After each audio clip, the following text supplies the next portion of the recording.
Hey everyone, welcome back to the show. I am really glad that you decided to join me today for this very important topic. Now, I do recognize that I'm pretty sure I say this every single recording, but I really do think that today is a pivotal conversation for those of you who are really unhappy in your relationships.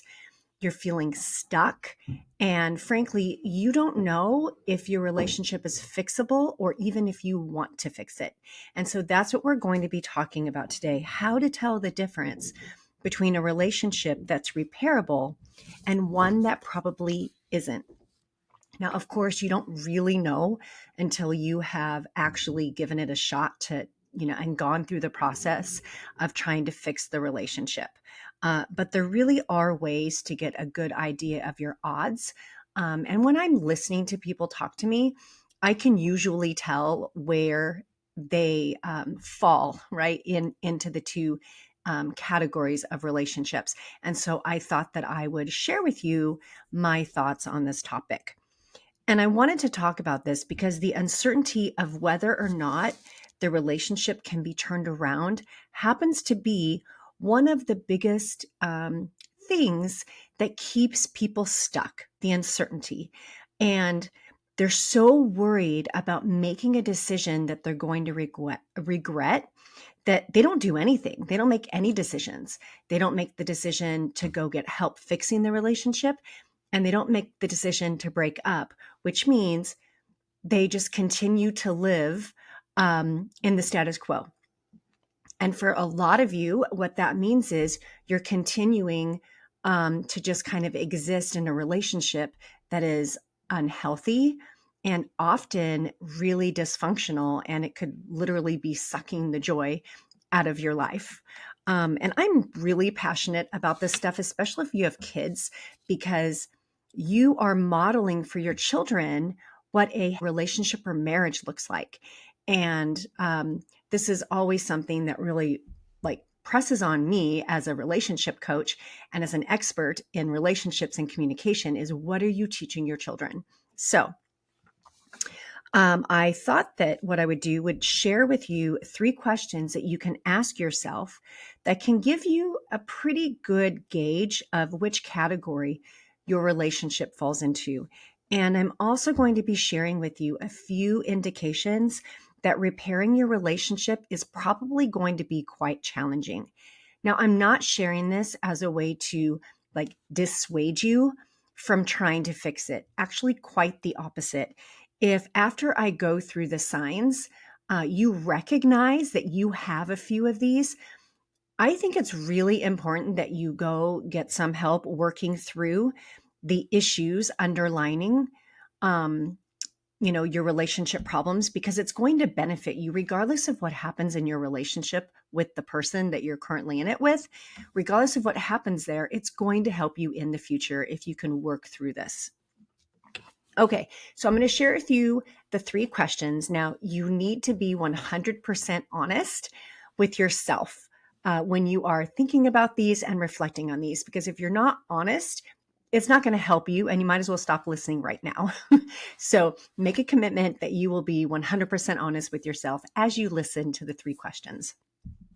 So the first question is, do you actually want to fix the relationship? Now, I recognize this kind of seems like a well, duh question and maybe a stupid question to some of you, but it's actually an incredibly important one. Okay. The most common reasons why people get a divorce are things like communication problems, infidelity, or some other type of betrayal of trust, lack of commitment, constant arguing, financial struggles, and the list goes on. You can actually Google the top 10 reasons why people get a divorce. But truthfully, when I read over that list as a relationship coach, I can tell you that almost all of the problems cited are fixable. Every single one of them. Yes, including infidelity and including betrayal of trust. Here's the truth. You absolutely can turn your relationship around if you both 100% want to. So obviously, Answering yes to this question means that you are more likely going to show up, you're going to put in the effort, you're going to be willing to do the uncomfortable things that it takes to repair the relationship. Now, for most of the people that I work with, and maybe this is true for you too, their answer to this question is, I don't know. I don't know if I want to fix this relationship. So if you are on the fence about your marriage or about your relationship, then repairing it is obviously going to be more of a challenge or a struggle because you already have one foot out the door. And when you have one foot out the door, what happens is you will subconsciously, usually it's subconscious, you'll subconsciously start sabotaging the restoration process. And it is a process. So what I see happening with people is they start dragging their feet. They will start skipping, the therapy or the coaching sessions. They will procrastinate on the homework that they have been asked to do. They kind of bring a meh kind of an energy to, to the sessions, to the relationship, to the process. Okay. And something else that I see happening a lot in this situation is they will minimize any progress that's been done.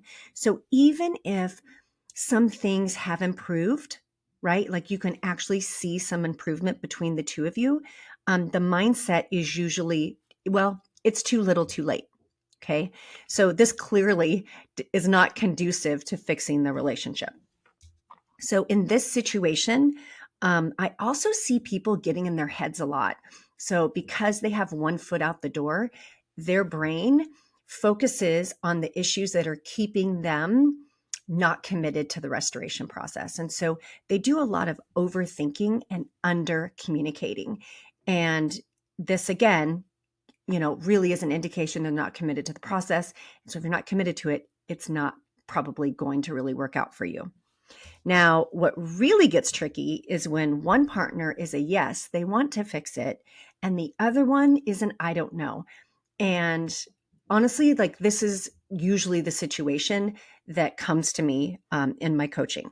One is willing to do whatever it takes to fix it, and the other one is holding back. So when I'm presented with this, what I tend to do is I work with both of the people separately first until we can work through some of those underlying issues that they each have.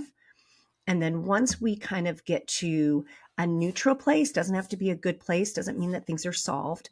But once we get the head space right, then I check back in. Where are you at? Do you want to follow through with this restoration process? And if they both say yes, then we go ahead and we start meeting as a couple to start tackling the problems that they're facing in their relationship. So then question number 2 is, are you both willing to take responsibility for your part? Okay. So I'm talking about real ownership here, you guys, which means you need to be willing to reflect on your own patterns. You have to be willing to own the impact or the effect that the way that you talk to your partner, how you behave, your responses and your reactions to things. You have to be willing to take responsibility for the impact that those things have had on your partner and on the relationship. And you have to be able to do this without flipping it around and placing blame on them. Like you have to own your side of things. Okay. And unless we're talking about an abusive situation, and that is not what I'm talking about here, that's a whole nother conversation. Both people have a 100% responsibility in where their relationship ended up. Both of you do. And so taking responsibility is a huge part of the restoration process. So here are like 3, I'm going to say, indicators that you are taking responsibility. The first one is you're able to say, here's what I could have done differently, and here's what I'm going to do next time. The second one is that you're able to reflect on your own behavior without immediately turning it back around on your partner. And the last one is that you are willing to change accordingly, okay, even if your partner isn't ready yet, even if your partner is not willing to take responsibility for their part, you're willing to go first, regardless of what they do. So, and that one's really hard for a lot of people. What I see happening is people say, I'm willing to make changes, but only if they do too, or only if they go first. In reality, in the perfect world, you would both be doing this at the same time, but that's not usually what happens. So if you're willing to take responsibility and go first, that is definitely going to benefit you, like through this restoration process. All right. So ultimately, and I want to give you some hope here. Okay.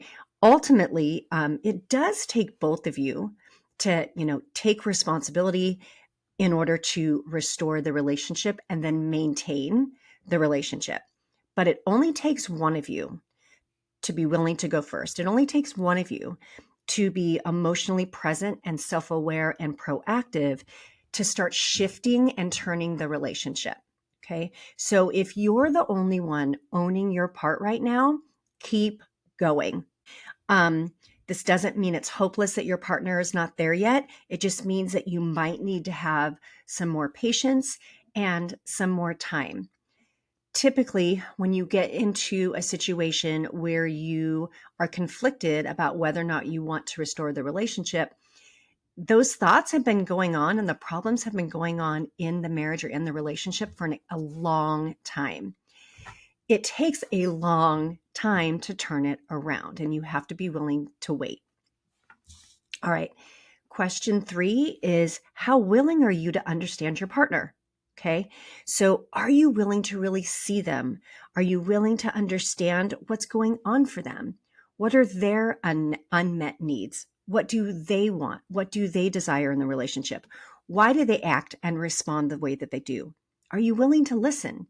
Are you willing to try to see things from their perspective, like without judgment, even if you disagree?